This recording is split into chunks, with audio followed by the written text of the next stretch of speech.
ইউসবিহুর রাজুলু মুমিনান ওয়া ইউমসি কাফিরুন। এর আগে হয়তোবা এরকম সায়াতি আলান নাসি জামান, এমন একটা সময় মানুষের আসবে ইউসবিহুর রাজুলু মুমিনান ওয়া ইউমসি কাফিরুন, সকালে মানুষ মুমিন থাকবে, বিকাল হওয়ার আগে কাফের হয়ে যাবে। কাফের হয়ে যাওয়ার অর্থ কি? মানে তারা এমন কুফরি করবে, এমন বেদাত করবে, এমন অন্যায় কাজ করবে যার কারণে তারা করিবুম মিনাল কুফুর, তারা কেমন জানি কুফুরির কাছাকাছি চলে গেছে। সমাজের অনেক মানুষ আছে নামাজ পড়ে না, তারা নামাজ বলতে কিছু নেই, ইন্নানিল্লাহ, নামাজ বলতে বলে কিছুই নেই। অনেকে মনে করে যে নামাজির এটা নাই ওইটা নাই, এটা অনেক মনে করে করে অনেকে আছে নামাজ পড়ে না, ইবাদত করে না, জিকির আজগার করে না, কোরআন তেলাওয়াত করে না। আজকে আমাদের সমাজের অবস্থা এমন হয়েছে, মিলাত লিয়ে মারামারি করে, খিচুড়ি লইয়া জিলাপি লইয়া মারামারি, কেডা দাঁড়ায়া মিলাদ পড়ব আর কেডা খারাইয়া পড়ব। আরে মে পড়ুক, যদি সুন্নত হয় তাহলে পড়তে থাক, পড়ে, আর যদি বেদাত হয় তুমি সুন্দর করে বুঝাইতে পারো বুঝাও। এটা লিয়ে তো কোনো মসজিদ আলাদা করার দরকার নাই, এটা লিয়ে মারামারি করার দরকার নাই, এটা লিয়ে মাহফিল বন্ধ হবে, মসজিদ বন্ধ হবে, মাদ্রাসা আলাদা হয়ে যাবে, এটা তো নিমুখ হারামি কথা। আমার জানাজা আপনারই পড়তে হবে, আপনার জানাজা আমার পড়তে হবে, আমি মারা গেলে আগে আপনার চাইতে হবে, আপনি মারা গেলে আমার চাইতে হবে। এটা তো নবীজি বলছেন, হকুল মুসলিম আলাল মুসলিম খামসুন ওয়া ফি রিওয়ায়া সিত্তুন। একজন মুসলমান আরেকজন মুসলমানের 5টা 6টা হক আছে, তার মধ্যে একটা হইল ইদা মাতা, যখন মানুষ মারা যাবে তুমি তার জানাজা পড়তে যাও, এটা হলো মুসলমানের হক। তাহলে আপনি আমার জানাজা পড়তে যাবেন না, আমি রাগ করে বইছি আপনি অমুক পীরের মুরিদ, আমি জানাজা পড়তে আমারটা আসবেন না, আমি অমুক পীরের মুরিদ, তাহলে জানাজাটা পড়বে কে? কথা কয় না। এখন আমাদের সমাজের মধ্যে মানুষ এটা লিয়ে ঝগড়া করে, ওইটা লিয়ে ঝগড়া করে, সঠিকটা না জানি না, সঠিকটা না বুঝে মানুষের ঝগড়া করে। আল্লাহ আমাদেরকে বুঝার তৌফিক দান করেন, বলেন আমিন। আপনারা যদি কথা না বলেন, যদি কথা না বলেন, সময় দেন, সুযোগ দেন, তাহলে আমি একটু আলোচনা করি। কি বলেন? কথা বলবেন? সবাই আউযু বিল্লাহি মিনাশ শাইতানির রাজিম পড়েন তো একবার আওয়াজ করে, শয়তানরা দূর করছেন। আরেকবার পড়েন, জোরে পড়েন না। আউযু বিল্লাহ পড়তে কি ভয় লাগে? আরে আপনার ইনটা বুনিমুনা মুর্শিদের ইমাম সাহেবের লাগে, আপনার ইনটা মুনা হবে না। পড়েন আউযু বিল্লাহ, পড়েন মিনাশ শাইতানির রাজিম, বিসমিল্লাহ পড়েন, বিসমিল্লাহির রহমানির রহিম। ভালো করে খেয়াল করেন, আউযু বিল্লাহি মিনাশ শাইতানির রাজিম সম্ভবত আমার মনে নাই, হয়তোবা 19টা অক্ষর আছে। বিসমিল্লাহির রহমানির রহিম সম্ভবত 19টা অক্ষর আছে। এদিকে তাকান, এই যে কথা কইলে কিন্তু কথা কইতাম, দিকে তাকান, আমার দিকে তাকায় থাকেন, কথা কইলে কথা কইতাম। আউযু বিল্লাহি মিনাশ শাইতানির রাজিম একটা হরফ পড়লে, কোরআনের একটা হরফ পড়লে নবীজি বলছেন আশরু হাসানাত, তার আমলনামায় 10টা নেকি। না সুবহানাল্লাহ কইবেন না কেউ, সবাই রাগ করে বসে থাকবেন না, আমি আজকে সুবহানাল্লাহ কইতামই না, আমি সুবহানাল্লাহ 3 মাস পরে কইম, আর একবার যখন সামনে বছর মাহফিল হইব তখন আমি সুবহানাল্লাহ কইম। কেউ কিন্তু সুবহানাল্লাহ কইবেন না। নবীজি বলছেন মান ক্বরাআল কুরআনা হারফান ওয়াহিদা ফালাহু আশরু হাসানা, যে ব্যক্তি একটা হরফ পড়বে তার আমলনামায় 10টা নেকি হবে। না না এটা আওয়াজ করে কয় কে সুবহানাল্লাহ? মুসা আলাইহিস সালাতু ওয়াস সালামের নবীর নাম শুনছেন? কথা কয় না। সুলাইমান নবীর নাম শুনছেন? কিতাবের মধ্যে শেখ সাদি লিখছে বা সুলাইমা দাদে মুলকু সারওয়ারি, বা সুলাইমা দাদে মুলকু সারওয়ারি, সুদমতে আইখতে মজদে উপরি, বেগুনা না গুজাস বর্মা সাআতে, বা হুজুরে দিল না করদম তো আতে, চশমে দারম আজগুনা পা কামকুনি, পেশা যা কন্দর লাহাদ খ কামকুনি, আন্দারা দম কাজবদঞ্জা নাম্বরি, আজাহাবা নূরে ইমা নাম্বরি। সুবহানাল্লাহ কই না? এই তো উল্টা দেখো, সবটি উল্টা কো। সুবহানাল্লাহ কইতে না করলাম। সুলাইমান আলাইহিস সালাম বিশাল বড় বাহিনী নিয়ে বের হয়েছেন, এক জায়গায় সফরে যাবেন। সুলাইমান নবীর এই অবস্থা দেখিয়া এক কৃষক ক্ষেত থেকে কহু, ওরে আল্লাহ সুবহানাল্লাহ। কি কইছে? না আস্তে কইন, আপনি মহিলা মানুষ, পর্দা আছে তো, আস্তে কইন। কি কইছে? কে কইছে? হুজুর। কথা কই, কে কইছে? আরে কৃষক মাঠের মধ্যে কাজ করে, এই কৃষক সে আকাশের দিকে তাকায় সুলাইমান নবীর এই অবস্থা দেখিয়া ওই বা সুলাইমা দাদে মুলকু সারওয়ারি সুদমতে আয় খতে মাসদে ও পরি। সুলাইমান নবীর তো কথা সবাই শুনতো, সব কিছু সুলাইমান নবীর কথা শুনতো। সুলাইমান নবী এই অবস্থা দেখে কৃষকে সুবহানাল্লাহ কইছে। এই সুবহানাল্লাহ এমন আস্তে কইছে যে আমাদের নিজ বা খাইলের মানুষ তো পর্দা করে, তো তারা সুবহানাল্লাহর আওয়াজ এমন আস্তে কইছে, এই আওয়াজটা বাতাসে সুলাইমান নবীর জমিন থেকে 500 গজ উপরে সুলাইমান নবীর কাছে সুবহানাল্লাহ পৌঁছে। সুলাইমান নবী সাথে সাথে উনার যে মেম্বার চেয়ারম্যান যা কিছু আছিল সবাই বলতো, ইফ দাঁড়াও, দাঁড়ায় যাও, কে বলছে সুবহানাল্লাহ, চলো তার দিকে যাই। যেই কইছে তার তক্তি টুক্তি যা কিছু আছে সবাই বাতাসে তো কানে পৌঁছে দিছে সুলাইমান নবীকে। বাতাসের কত সুলাইমান নবী বুঝতেন। সুলাইমান নবী আসলেন এত দলবল বাহিনী লইয়া। কৃষক যখন দেখছে সুলাইমান নবী এত লোক লইয়া তার বুগল আইতাছে, দেখে সুবহানাল্লাহ সুবহানাল্লাহ সুবহানাল্লাহ, আশ্চর্য হইয়া কইতাছে, নবী আমার ভুল হয়ে গেছে, আমি ভুলে সুবহানাল্লাহ কইছি। আমরা সুবহানাল্লাহ জুড়ে বললেও কয়, মুসল্লিরা কইতে পারে না। সুবহানাল্লাহ জুড়ে বললেও কইতে পারে না। উনি বলতেছে, হুজুর আমার ভুল হয়ে গেছে, সুবহানাল্লাহ আমি কইছি, আমার কি ভুল হয়েছে হুজুর, আমার ভুল হয়ে গেছে, হুজুর হুজুর হুজুর আমার ভুল হয়ে গেছে, মাফ করে দিন। সুলাইমান নবী বলতেছে, তুমি যে আসলে একটা ভালো মানুষ এটা বাস্তব প্রমাণ। সাধারণত দেখবেন সমাজে যারা ভালো কাজ করে তারা এত ফুটাঙ্গি করে না, যারা ভালো কাজ করে তারা এত ফুটাঙ্গি করে না। আর যারা জীবনে একবার মাহফিল করছে, জীবনে একবার তাবলিগও গেছে, চিল্লা লাগাইছে, জীবনে হজ করে আইছে, হ্যাঁ আলহাজ হইয়া এরম ভাব ধরছে মনে হয় চাইতে বড় বুজুর্গ আর কেউ নাই, কথা কয় না। সুলাইমান নবী কো, তুমি সত্যি ভালো মানুষ, তুমি যে ভালো মানুষ বাস্তব প্রমাণ পাইলাম। কেন? যে তুমি সুবহানাল্লাহ একবার বললা, আবার 2-3 বার বইরা ফেললা। আচ্ছা বলো তো দেখি তুমি কেন সুবহানাল্লাহ কইছো? মানে উনি মাফ চাকো, হুজুর আমার মাফ কইরা দিন, হুজুর আমি ভুলে কইছি সুবহানাল্লাহ, হুজুর আমার মাফ করুন, হুজুর আমি ভুলে কইছি, হুজুর আমার মাফ করেন। সুলাইমান নবী বলতেছে, আরে তুমি বলো সুবহানাল্লাহ কেন বলছো? হুজুর আপনার এই অবস্থা দেখে আল্লাহ আপনাকে কত পাওয়ার দিছে, কত শক্তি দিছে, কত মুআজিজা দিছে, কত বারাকাত দান করছে। আপনার এই অবস্থা দেখে আমার মুখ দিয়ে অজান্তে, আমি ইচ্ছা করে বলি নাই, আপনার এই অবস্থা দেখে মুখ দিয়ে অজান্তে সুবহানাল্লাহ বাইরে হয়ে গেছে। বিভিন্ন কিতাবের ভিতরে পাওয়া যায়। সুলাইমান নবী বলছেন, তুমি যেহেতু অজান্তে তুমি সুবহানাল্লাহ বলে ফেলছো, সুবহানাল্লাহর সওয়াব যদি আমি সুলাইমান নবীকে এই মুহূর্তে দিয়ে দেওয়া হয়, আর আমার সুলাইমান নবীর সমস্ত ক্ষমতা রাজত্ব তোমাকে দিয়ে দেওয়া হয়, তুমি কি খুশি? ওই লোকে আবার সুবহানাল্লাহ, হুজুর এটা কি বলেন? আপনার রাজত্ব ক্ষমতা সবকিছু আমাকে দিয়ে দিবেন, এটা কেমন কথা? আশ্চর্য ধরনের কথা। সুবহানাল্লাহ সুবহানাল্লাহ। সুলাইমান নবী বলছেন, বান্দা শুনেন, হে ভাই শুনেন, হাসরের ময়দানে কোনো ব্যক্তিকে যদি দুনিয়ার শুরু লগ্ন থেকে কিয়ামত পর্যন্ত সমস্ত ক্ষমতা রাজত্ব ধন দৌলত যা কিছু আছে সব দিয়ে দেওয়া হয়, আর একজন ব্যক্তির আমল নামায় যদি খালি সুবহানাল্লাহর সব লেখা হয়, তাহলে সুবহানাল্লাহর সবই সুবহানাল্লাহর সবের পাল্লাই ভারী হয়ে যাবে। আজকে আমাদের আমল করতে মনে চায় না।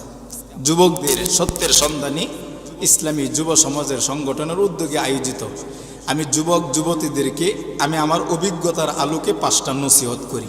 এরপরে যদি সময় পাই তাহলে আমি যেই বিষয়টা বলবো এটা পরে বলবো। যুবক যুবতীদেরকে আগে 5টা নসিহত করি। তার মানে যারা মুরব্বী আছেন তাদের জন্য কি নসিহত এটা থাকবে না? অবশ্যই, আপনারা তো অবশ্যই, কারণ আপনারা তো মুরব্বী, আপনাদের আরও শোনা দরকার। আজকে কিছু কিছু মুরব্বী এলাকার কিছু কিছু সমাজে মুরব্বীরা ভালো না হওয়ার কারণে এলাকার অনেক যুবক যুবতীরা ছোট বাচ্চারা নষ্ট হয়ে যাইতেছে, একমাত্র মুরব্বীদের কারণে। মুরব্বীরা হাসরের ময়দানে জবাব দিতে হবে। মুরব্বীদেরকে আল্লাহ জিজ্ঞাসা করবেন। সত্যি কথা বলছি, এদিকে তাকান, রাগ করেন না। আমি কোরআন শরীফ পড়ে আইছি। আমাদের এই বাংলাদেশে শ্রেষ্ঠ একজন মুফাসসির ছিলেন, ওনাকে বিষ প্রয়োগ করে ইনজেকশন করে ওনাকে শহীদ করা হয়েছে। জালেমের জিন্দাখানায় 12-13 বছর জালেমের জিন্দাখানায় ছিলেন। ওনার নাম জানেন? কানে কম শুনি, একটু জোরে কোন। আমি আজকা পড়ে আসছি। দিলওয়ার হোসেন সাইদি সাহেব শহীদ রহিমাহুল্লাহ, আল্লাহ তার কবরকে জান্নাতের উঁচু মাকাম দান করেন। সাইদি সাহেবের, দিলওয়ার হোসেন সাইদি সাহেব জেলখানায় থেকে 13 বছর পর্যন্ত একটা তাফসির লেখছেন, তাফসিরে সাইদি। গফরগাঁও গত 2-3 বছর আগে একটা প্রোগ্রামে গেছিলাম, ওইখানে আমার আলোচনা, ইসলামী সংগঠনের উদ্যোগে একটা আলোচনা ছিল, ওইখানে আলোচনা করার সময় আমাকে একজন একটা গিফট করছে। এটা আজকে আমি তাফসির পড়ে আসছি, দিলওয়ার হোসেন সাইদি সাহেবের তাফসিরটা আজকে আমি পড়ে আসছি। এখান থেকে আমি আমার অভিজ্ঞতার আলোকে যুবক যুবতীদেরকে, বিশেষ করে সংগঠনের যারা যুবকরা আছো, তোমাদেরকে আমি অনুরোধ করছি, এই 5টা মেসেজ তুমি নিজে আমল করবা, যুবকদেরকে বলবা, যুবতীদেরকে বলবা। আপনারা যারা আছেন, আমরা যারা কানে আওয়াজ শুনছি, যে যেখানে আছে, আমরা 5টা আমল করার চেষ্টা করব। যদি আমাদের মনের সাথে, কথার সাথে, কাজের সাথে যদি ভালো লাগে, আমল করা চাই কি চাই না? বলেন, চাই কি চাই না? 1 নম্বর, যুবক যুবতীদেরকে, বিশেষ করে সংগঠনের যুবকদেরকে নসিহত থাকবে। 1 নম্বর, তোমরা কোরআন হাদিসের সহি জ্ঞান অর্জন করো। সমাজে ফিতনা করবা না, ঝগড়া করবা না, মুরব্বীদেরকে অসম্মান করবা না, উলামায়ে কেরামের সাথে বেয়াদবি করবা না, ছোটদেরকে স্নেহ করা থেকে বিরত থাকবা না। নবীজির হাদিস, নবীজি বলেছেন, তাবলিগের সাথীরা অনেকে আছেন, নবীজি বলেছেন তাবলিগের 6 উসুল যারা বয়ান করে তাদের ভিতরে একটা হাদিস বর্ণনা করে। নবীজি বলছেন, 3 ধরনের সম্মান যার ভিতরে নাই, সে নবীর উম্মত দাবি করা উচিত না। নবীজি বলছেন, নবীজির হাদিস শুনাইতেছি, রাগ করবেন না তো? কথা কয় না, গুমা ধরতেছে? নবীজি বলছেন, মাল্লাম ইয়ারহাম সগীরনা, মুরব্বীরা ভালো করে শুনেন, যারা মুরব্বী হয়ে গেছে, যারা বয়সে বড়, শিক্ষিত যারা বড়, এরা যখন ছোটদেরকে দয়া করবে না, স্নেহ করবে না। ওয়ালাম ইয়াকির কাবীরনা, ছোটরা বড়দেরকে সম্মান করবে না। আগে বলেন তো, আগে কি মুরব্বীদের কথা নবীজি বলছেন কি বলছেন না? আপনারা মুরব্বীর আওয়াজ দেন, বলছেন নবীজি কি বললেন? মাল্লাম ইয়ারহাম সগীরনা, যারা ছোটকে স্নেহ করে না। ওয়ালাম ইয়াকির কাবীরনা, ছোটরা বড়দেরকে সম্মান দেয় না। তার মানে নবীজির হাদিস দ্বারা বোঝা গেল, মুরব্বীরা যারা, তারা আগে সঠিক হইতে হবে সমাজে, তারা সমাজে আগে সঠিক হইতে হবে। আপনার সঠিকটা জানতে হবে, কোরআনের সঠিক এলেম থাকতে হবে, হাদিসের সঠিক এলেম থাকতে হবে। মারামারি করা যাবে না, ফিতনা করা যাবে না, ঝগড়া করা যাবে না, চিল্লাচিল্লি লাফালাফি করা যাবে না, কাউকে কষ্ট দিয়ে আঘাত দিয়ে কথা বলা যাবে না, কারো রাস্তা বন্ধ করা যাবে না, কারো গাছের ফল না বলে চুরি করা যাবে না, এটা হারাম, গুনাহ, এটা করা যাবে না। তার মানে নবীজি বুঝাইতে চান, মাল্লাম ইয়ারহাম সগীরনা, যারা মুরব্বী আছো, তোমাদের হাসরের ময়দানে জবাব আল্লাহর কাছে দিতে হবে। কেন ছোটদেরকে সঠিক শিক্ষা দিলা না? কেন দিলা না? তুমি তো মুরব্বী ছিলা, দুনিয়াতে তুমি আগে আসছো, দুনিয়ার হাব ভাব তুমি সব বুঝতা, দুনিয়াতে পাঙ্কাশ মাছ, আইর মাছ তুমি চিনো, তুমি খাসির মাংস চিনো, গরুর মাংস চিনো, গুস্ত খাও, হাড্ডি চিনো, তাহলে ছোটদেরকে কেন সঠিক শিক্ষা তুমি মুরব্বী হয়ে দিলা না? কোরআন তো বড় সূরা আহজাব, আজকে আমি পড়ে আসলাম, খুলেন কোরআন, সূরা আহজাব 33 নম্বর সূরা, 22 নম্বর পারা, 6 নম্বর পৃষ্ঠার প্রথম লাইনে পড়েন। আমি আজকে পড়ে আসছি, হাসরের ময়দানে যারা ছোট, তারা মুরব্বীদেরকে দেখায় বলবে, ও কলু রব্বানা, ও গো আল্লাহ, ওই যে দেখেন আমার আব্বা, ওই যে আমার চাচা, ওই যে আমার দাদা, ওই যে আমার নানা, ওই যে মেম্বার, চেয়ারম্যান, এমপি, মন্ত্রী, প্রেসিডেন্ট, ওই যে আমাদের এলাকার সমাজের অমুক বড় নেতা, ওই যে আমার বড় ছোট, ওই যে আমার বড়রা। এ কোরআন বলছে এটা, ইন্না আতানা সাদাতানা ওয়া কুবারানা ফাআদাল্লুনা সাবিলা। আল্লাহ, আমরা ছোট ছিলাম, মুরব্বীরাই তো আমাদেরকে ধ্বংস করছে, এটা কোরআন বলেছে। নবীজির হাদিস থেকে এটাই প্রমাণ পাওয়া যায়, হাসরের ময়দানে মুরব্বীদেরকে আল্লাহর সামনে আগে দাঁড়াইতে হবে। মুরব্বী বাবাজিরা রাগ করবেন না, আপনাদের 2টা পাও ধরে বলছি, নবীজির হাদিস শোনাইতাছি, মাল্লাম ইয়ারহাম সগীরনা। নবীজি বলছেন, যারা ছোটকে স্নেহ করে না, ছোট কারা? আপনি বাবা হয়ে আপনার ছেলে আপনার চাইতে ছোট। এখন যদি আপনার ছেলে মদ খা, গাঞ্জা খা, হিরোন খা, ইয়াবা খা, ডাল খা, আরো যদি অন্যায় অশ্লীল বেহায়াপনা কাজ করে, বেলিল্লাপনা কাজ করে, কোরআন হাদিসের বিরুদ্ধে যা, জবাব আপনাকেই দিতে হবে বাবা। কোরআন বলছে, কোরআন নবীদের হাদিস বলেছে, জবাব আপনাকে হাসরের ময়দানে দিতে হবে। আপনি বাবা, এই কোরআনের আয়াত অনুযায়ী, সূরা আহজাবের এই আয়াত অনুযায়ী, 33 নম্বর সূরা, 22 নম্বর পারা, 6 নম্বর পৃষ্ঠা, এই আয়াত অনুযায়ী মুরব্বীরা আগে হাসরের ময়দানে আল্লাহর কাছে ধরা খাবে। নবীজি বলছেন, মাল্লাম ইয়ারহাম সগীরনা, যারা বড় ছোটকে স্নেহ করে না। পরে বললেন ওয়ালাম ইয়াকির কাবীরনা, যারা ছোট বড়কে সম্মান করে না। যুবকরা, মাহফিল থেকে তোমাদের এটা মেসেজ নিতে হবে, সাবধান, জীবন যাবে। বাবার সাথে, চাচার সাথে, কোনো মুরব্বীর সাথে বেয়াদবি করা যাবে না। আল্লাহ সহ্য করবে না। মুরব্বীদেরকে অসম্মান করা যাবে না, অসম্মান করা যাবে না। মুরব্বীদেরকে সম্মান দিয়েছেন আল্লাহ, আল্লাহ রসুল। মুরব্বীদেরকে সম্মান দিতে হবে।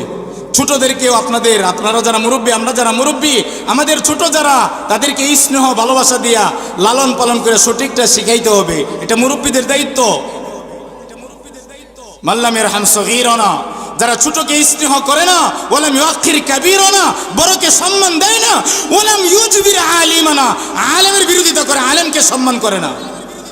এটা নবীদের হাদিস শোনাইতেছি আমি, আমার ব্যক্তিগত আমার বাবার কিচ্ছা কাহিনী বলছি না। নবীজি বলছেন ফা লাইসা মিন্না, তোমার কোনো পরিচয় চলবে না, তোমার কোনো পরিচয় চলবে না। আপনি সভাপতি হতে পারেন, আপনি টেকাওয়ালা হতে পারেন, আপনার ক্ষমতা থাকতে পারে, তার মানে এটা না আপনার ছোটদেরকে গারো দিয়ে বাড়ি করে দিবেন, তার মানে এটা না মুরব্বীদেরকে অসম্মান করবেন না। সাবধান, নবীজি বলছেন ফা লাইসা মিন্না, আলেমকে সম্মান দেও না, ছোটকে স্নেহ করো না, বড়দেরকে সম্মান দেও না, তাজিম করো না। ফা লাইসা মিন্না, নবী বলেন ফা লাইসা মিন্না, তুমি আমার না, তোমার সাথে পরিচয় দেওয়া হবে না। আমার তো মনে হয় নবীজি এটাই বলেছেন, সায়াতি আলান নাসি জামান, এমন সময় আসবে যে ছোটদেরকে মুরব্বীরা সম্মান দিবে না, তখন ছোটরাও মুরব্বীদেরকে সম্মান দিবে না, আলেমদের সম্মান যখন করবে না, সায়াতি আলান নাসি জামান, এমন একটা সময় চলে আসবে। আমার মনে হয় এখন এই সময় চলে আসছে। নবীজি হাদিস শেষ করেন নাই, ইউসবিহুর রাজুলু মুমিনান ওয়া ইউমসি কাফিরান ওয়া ইউমসি মুমিনান ওয়া ইউসবিহু কাফিরান ইয়াবিউদ্দিন বিআরাদিন মিনাদ দুনিয়া। সময় এমন একটা আসবে, আগুন ধরে হাতের মধ্যে রাখা যত কঠিন হবে, ঈমান রাখা তত কঠিন হয়ে যাবে। এখন আমরা মিলাদ লিয়ে মারামারি করি, এখন আমরা নবীকে হাজির নাজির লিয়ে মারামারি করি, এখন আমরা নবীকে নিয়ে এটা নিয়ে গায়েব জানে কিনা, নবী বাসার কিনা, মাটির কিনা, নূরের কিনা, আরে সব রাখেন, নামাজ পড়েন, রোজা রাখেন, হজ করেন, জিহাদ করেন, তাবলীগ করেন, মানুষদেরকে বুঝান, মারামারি আর ধাক্কাধাক্কি আর করেন না। এটা নবীজি পছন্দ করে না। এই জন্যই তো নবীজি বলে গেছেন সায়াতি আলান নাসি জামানুন, এমন এক সময় আসবে মানুষ সকালে মুমিন থাকবে, বিকালে কাফের হবে, বিকালে কাফের হয়ে যাবে, সকালে মুমিন হয়ে যাবে। ইয়াবিউদ্দিন বিআরাদিন মিনাদ দুনিয়া, টাকার কাছে মানুষ বিক্রি হয়ে যাবে। এখন সময়, আমরা সবাই বিক্রি হয়ে যাচ্ছি। মসজিদের ইমাম সত্য কথা বলে না, খতিব সত্য কথা বলে না, ইমাম খতিব সত্য কথা বলে না, হক পথে চলে না, হকের দাওয়াত দেয় না, হক পথে নিজেও চলে না, নিজেও হকের দাওয়াত দেয় না, সবরের কথা বলে না, ইমান আমল সঠিকের কথা বলে না। সময় চলে আসছে, সবাই বিক্রি হয়ে যাচ্ছে। কেউ কমিটির সভাপতির কাছে, কেউ কমিটির সেক্রেটারির কাছে, কেউ কমিটির পূজারি শুরু করছে, আবার কেউ মুসল্লিদের পূজা শুরু করছে। হক কথাটা মসজিদের মেম্বার থেকে বলে না, যার কারণে মানুষ সঠিক দিন এখনো পাচ্ছে না। জবাব আমাকে দিতে হবে। হাসরের ময়দানে মুফতি মামুনকে জিজ্ঞেস করবে, নিজ বাখাইল তোমাকে দাওয়াত দেওয়া হয়েছিল, তুমি কেন আরেক বছর মাহফিল দাওয়াত পাওয়ার জন্য হক কথা কেন বলো নাই, হকের দাওয়াত কেন দেও নাই, আল্লাহর জমিনে আল্লাহর দিন প্রতিষ্ঠা করতে হবে, এটা কেন তুমি মুসল্লিদেরকে বলো নাই, কেন বলো নাই? নামাজ পড়া যেমন ফরজ, সময় আসার সাথে সাথে নামাজ পড়া যেমন ফরজ, রমজানের রোজা রমজান আসলে যেমন রাখা ফরজ, হজ টাকা থাকলে হজ করা যেমন ফরজ, যাকাত টাকা থাকলে যেমন যাকাত দেওয়া ফরজ। মনে রাখবেন মুসলিম উম্মাহ, শেষ কথা এটাই, প্রথম কথা এটাই, যতদিন আল্লাহর জমিন আল্লাহর খেলাফত কায়েম না হবে, যতদিন আল্লাহর জমিন আল্লাহর দিন প্রতিষ্ঠা না হবে, কোরআনের বিধান কায়েম না হবে, যতদিন মুসলিম উম্মাহ যতদিন কোরআন এবং হাদিস সঠিকটা গ্রহণ না করবে, ততদিন মানুষের তকদির কোনোদিন পরিবর্তন হবে না। আমি আজকে পড়ে আসছি, সত্যি বলছি। কোরআন খুলেন, 114টা সূরা, কষ্ট পাচ্ছেন? কোরআনুল কারীমের 114টা সূরার ভিতরে 13 নম্বর সূরার নাম হলো সূরাতুর রদ। র আইন দাল, রদুন, রদ, সূরা রদ, 13 নম্বর সূরা, 13 নম্বর পড়া, 9 নম্বর পৃষ্ঠা, 9 নম্বর 10 নম্বর লাইনের 11 নম্বর আয়াত। আমি এখন পড়ে আসছি, আসার সময় তাফসিরে সাইদি থেকে শোনাচ্ছি আপনাকে। আল্লাহ তাআলা বলেন, ইন্নাল্লাহা লা ইউগাইয়িরু মা বিকওমিন হাত্তা ইউগাইয়িরু মা বিআনফুসিহিম। কিয়ামত পর্যন্ত তোমরা যদি ওয়াজ করো, তাহলে মানুষকে হেদায়েত দিতে পারবে না, পরিবর্তন করতে পারবে না, যতক্ষণ পর্যন্ত মানুষ নিজ থেকে পরিবর্তন না হবে। আমার বাপেরও ক্ষমতা নাই। যত কঠিন আর রসিং কথা দিয়েই বলি, আপনাকে পরিবর্তন করার ক্ষমতা আমার নাই, আপনার তকদির পরিবর্তন করার ক্ষমতা আমার নাই। আপনি যেভাবে আছেন এভাবেই থাকবেন যতদিন আপনি নিজের থেকে ভালো না হবেন। আপনার নিজের থেকে যতদিন ভালো না হবেন। আপনি যদি বলেন আমার নামাজ নাই, আপনি যদি বলেন আমার রোজা নাই, আপনি যদি বলেন নবী আলিমুল গাইব, আপনি যদি বলেন নবী বাশার না অমুক তমুক, আপনি যতদিন নিজের থেকে পরিবর্তন না হবেন, সঠিকটা গ্রহণ না করবেন, ততদিন পৃথিবীর কোনো ব্যক্তি আপনাকে ওয়াজ করিয়া সঠিক পথে আনতে পারবে না। একমাত্র আপনাকে আসতে হবে। ও ভাই, ভাই আমি আপনাকে শোনাচ্ছি। আল্লাহ তাআলা কুরআনুল কারীমের সূরা আহজাবে 33 নম্বর সূরা 22 নম্বর পারা 6 নম্বর পৃষ্ঠার 9 নম্বর 10 নম্বর লাইনের 70 71 নম্বর আয়াত তরজমা করি, আলোচনা শেষ করি।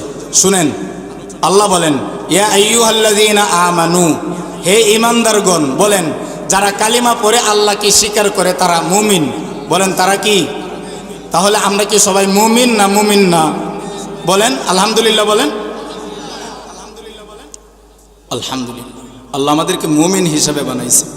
আল্লাহ বলেন, ইয়া আইয়ুহাল্লাযীনা আমানু, হে ঈমানদারগণ, ইত্তাকুল্লাহ, ভয় করো সর্ব অবস্থায়। কাকে? বলেন কাকে ভয় করব? মুমিনের সবচাইতে বড় গুণ হইল তারা আল্লাহকে ভয় করবে। এটা হইল মুমিনের সবচাইতে বড় গুণ।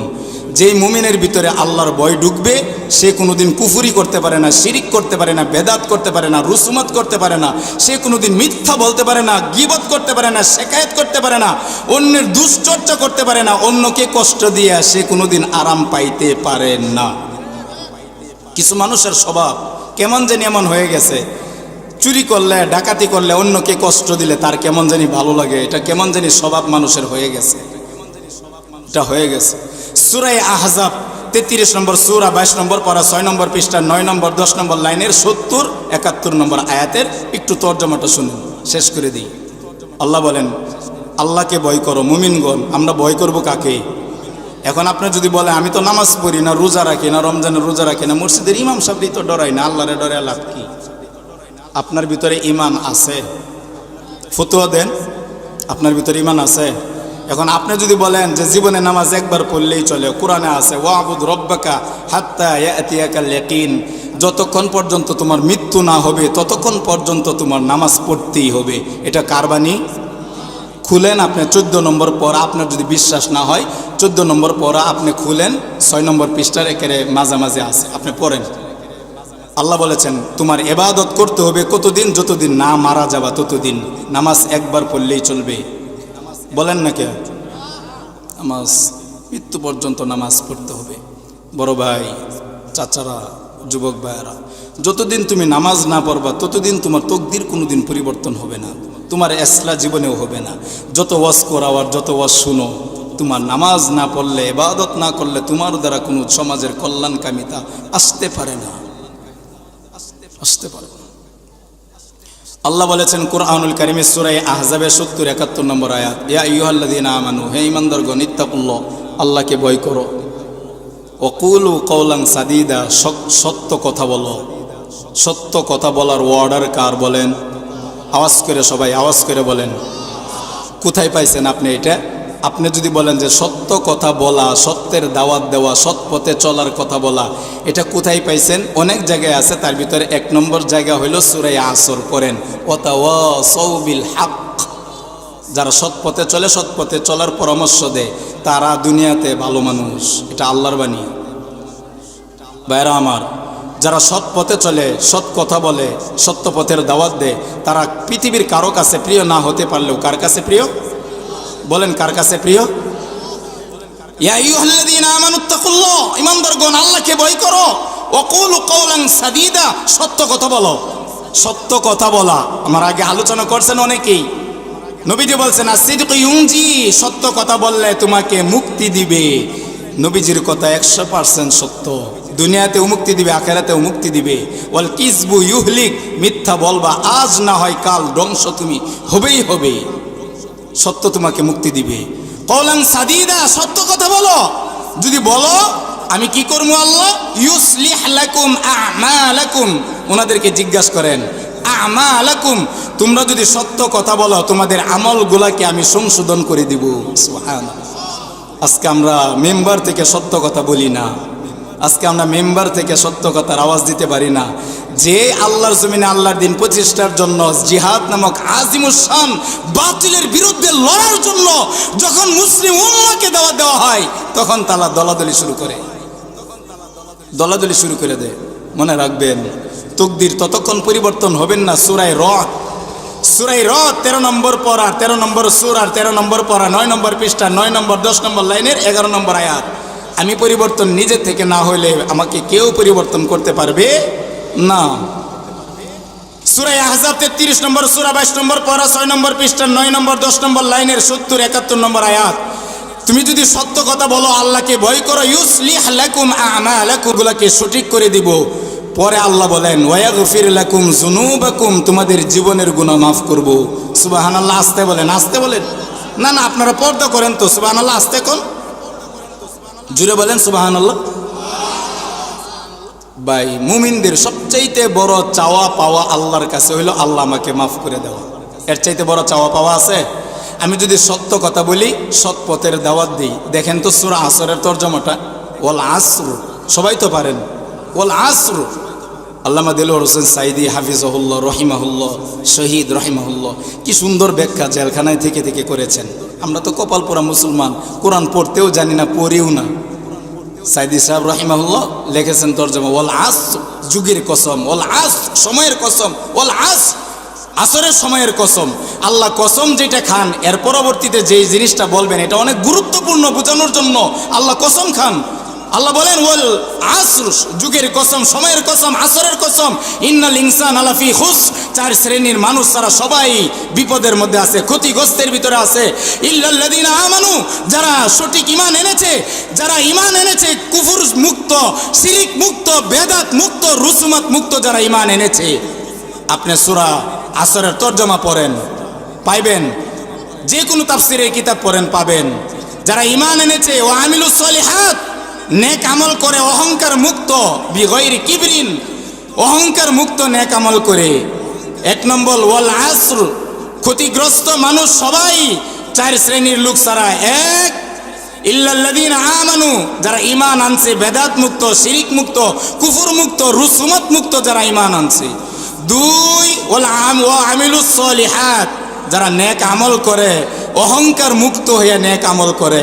3 ওয়াতাওয়াসাউ বিল হক, সৎ পথে নিজেও চলে, অপরকে পরামর্শ দেয় সৎ পথে চলার। ওয়াতাওয়াসাউ বিস সবর, বিপদ আপদ মুসিবতের সময় নিজেও ধৈর্য ধারণ করে, অপরকেও ধৈর্য ধারণের জন্য পরামর্শ দেয়। এই 4 শ্রেণীর লোক ছাড়া পৃথিবীতে সবাই বিপদে আছে।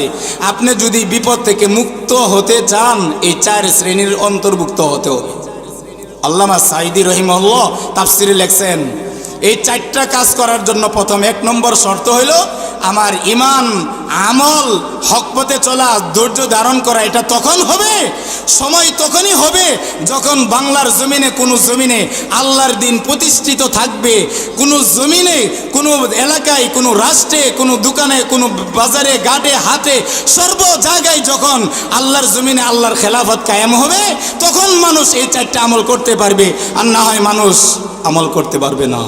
আজকে আমাদের মেম্বার সাহেব নামাজ পড়ে না, চেয়ারম্যান সাহেব নামাজ পড়ে না, এমপি সাহেব নামাজ পড়ে না, মেম্বার সাহেব নামাজ পড়ে না, এ চেয়ারম্যান সাহেব নামাজ পড়ে না, এমপিও সাহেব নামাজ পড়ে না, মন্ত্রীও সাহেব নামাজ পড়ে না, প্রেসিডেন্টও নামাজ পড়ে না, সুদখোর নামাজ পড়ে না, ঘুষখোর নামাজ পড়ে না, বেদাতি নামাজ পড়ে না, কুফরি করে নামাজ পড়ে না, শিরিক করে নামাজ পড়ে না। আল্লাহর জমিনে আল্লাহর দিন প্রতিষ্ঠা নাই, এই জন্য নামাজ পড়তে চায় না। কেন? আমি যে মসজিদের ইমাম, তার জন্য এমন দোয়া করি, তার 500 টাকা হাদিয়া পায়া এমন দোয়া করছি, তার 14 পুরুষ জান্নাতে পর্যন্ত পৌঁছে দিছি। এই জন্য সুদখোর নামাজ পড়ে না, ঘুষখোর নামাজ পড়ে না, মেম্বার, চেম্বার, এমপি, মন্ত্রী নামাজ পড়ে না। কেন? কারণ তারা জানে হুজুর যতই ওয়াজ করুক, ঘুরে ঘুরে ঘুরে ঘুরে 500 টাকার জন্য আমার বাড়িতেই আসবি। আজকে বাস্তব প্রমাণ। আপনি ঠিক বললেও ঠিক, না বললেও ঠিক, 100 বার ঠিক। তাও ঠিক। আমার বড় ভাই বললেন, হান্নান ভাই, তাও ঠিক, সত্যি ঠিক। আজকে ওই যে আমি হাদিসটা বললাম, ইউসবিহুর রাজুলু মুমিনান সায়াতি আলান নাসি জামান, এমন সময় আসবে নবীজির বুক ফাটা কান্না করছেন, সায়াতি আলান নাসি জামান, এমন সময় আসবে মসজিদের মেম্বার হয়ে যাবে চেয়ারম্যানের দখলে, মসজিদের মেম্বার হয়ে যাবে মন্ত্রীদের দখলে, মসজিদের মেম্বার হয়ে যাবে দখলদার, যারা সুদকুর ঘুষকুর বেনামাজি এদের দখলে। আজকে বাস্তব প্রমাণ। আমরা সঠিক কথা বলতে পারি না, কেন বলতে পারি না? ইমানদারের কথা বলতে পারি না, কেন পারি না? আমি যে সভাপতি সেক্রেটারি গোলাম হয়ে গেছি, এই জন্য তার বাসায় যে আমি মিলাদ পড়ি 500 টাকার জন্য হাদিয়া নেই, এই জন্য আমার মুখ দিয়ে সত্য কথা বের হয় না, বের হয় না, সত্য বের হবে না। সত্যের জন্য আল্লাহ সবাইকে গ্রহণ করবে না। সত্যের জন্য গ্রহণ করেছিল আবু বকর, উমর, উসমান, আলী সহ। সত্যের জন্য গ্রহণ করেছিল শাহজালাল এমানিকে, সত্যের জন্য গ্রহণ করেছিল শাহপরান এমানিকে। আজকে আমরা সত্যের পথে নাই, দাওয়াত দিতে চাই না, দাওয়াত গ্রহণ করতে চাই না। সব কথাই একটা ঠিক, নামাজ পড়ে এটাও বুঝে, রোজা রাখে এটাও বুঝে, যাকাত ফরজ হয়েছে এটাও বুঝে, দাওয়াত খাইতে হবে দিতে হবে এটাও বুঝে। যে আল্লাহর জমিনে আল্লাহর দিন খেলাফার কথা বলে, হুজুর রাজনীতি ওস করে, কপাল পোড়া মুসলমান, কপাল পোড়া মুসলমান। এই জন্যই তো আমাদের এই সমস্যা। আজকে আমরা নামাজ পড়ি না। ঠিক ঠিক বলছেন। এশারের নামাজ কয়জন পড়ছেন? যদি হাত তুলতে বলি কয়জন পড়ছেন? কিয়ামত পর্যন্ত এই মাঠে ওয়াজ হবে, একটা মানুষও পরিবর্তন হবে না যতক্ষণ পর্যন্ত এই মাহফিল থেকে নামাজ শিক্ষা না নিবেন, ততক্ষণ পর্যন্ত কিয়ামত পর্যন্ত এই মাহফিল থেকে হেদায়েত পাবেন না। আমাল আপনার করতে হবে, কবরে আপনাকেই যেতে হবে।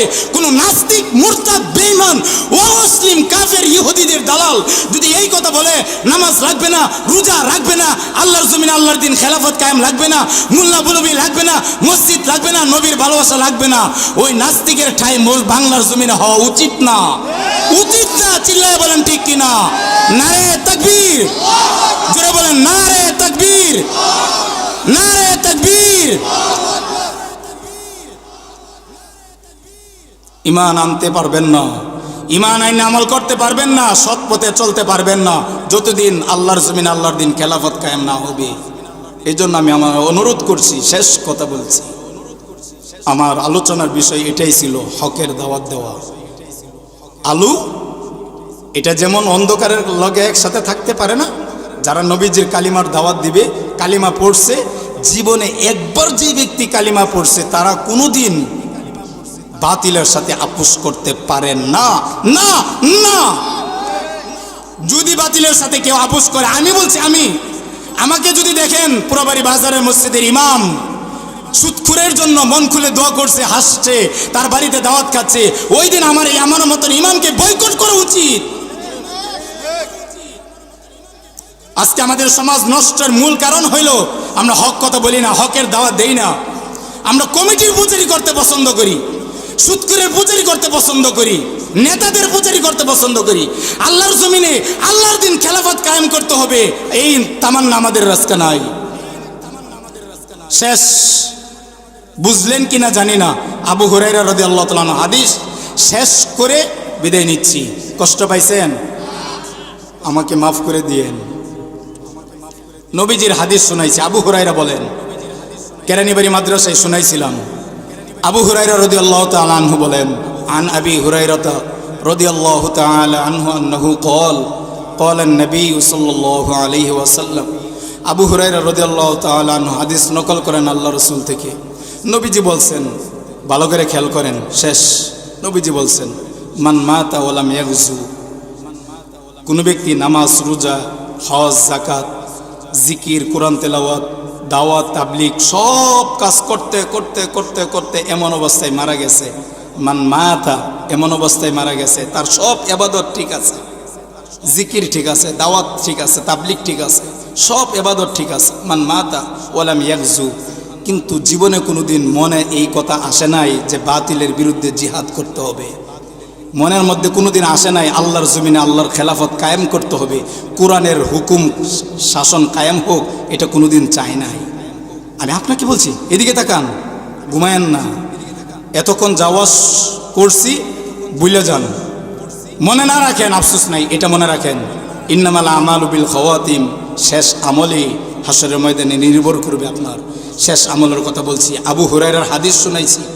তারপরেও যদি কোনো দলের লোক, কোনো গরনের লোক, কোনো দলের লোক যদি এই কথা বলেন যে আমি কোনো দলের পক্ষ নিয়ে আমি এটা করছি ওইটা করছি, যদি এটা বলেন আল্লাহর কাছে ক্ষমা চাই, আমি আপনার কাছে জন্য ক্ষমা চাই, বেঈমান হইয়া মারা যাবেন, সাবধান। নবীজির হাদিস শুনাইতেছি, নবীজি বলছেন মান মাতা, এমন অবস্থায় মারা গেছে, নামাজ পড়ে, রোজা রাখে, হজ করে, জাকাত দেয়, জিহাদ করে, তাবলিগ করে, জিহাদ করেন তাবলিগ করে, সৎ কাজের আদেশ করে, অসৎ কাজের নিষেধ করে, জিকির আজগার করে, কোরআন তেলাওয়াত করে, দান সৎকা করে, মান মাতা কলাম ইয়াগজু, জিহাদ করে নাই, আল্লাহর জমিনে আল্লাহর দিন কায়েম করুক, কায়েম হোক, এটা চাই নাই। নবীজি বলেন মা তাআলা শুবাতুম মিন নিফাক, তুমি কেমন জানি মুনাফিকি অবস্থায় তোমার মারা গেছে। আল্লাহ আমাদের সবাইকে নেফাকি থেকে বেঁচে থাকার তৌফিক দান করেন, বলেন আমিন। হুজুরকে নিয়ে আসেন, হাদিস শুনাই, শেষ করি, নিয়ে আসেন আর একটা হাদিস শুনাই। নবীজি বলেন ইদা হাদ্দাসা কাযাবা, মুনাফিক কথায় কথায় মিথ্যা কথা বলে, ওয়া ইদা ওয়াদা আখলাফা, ওয়াদা করার পরে খেলাফ করে, ওয়া ইজা তুমিনা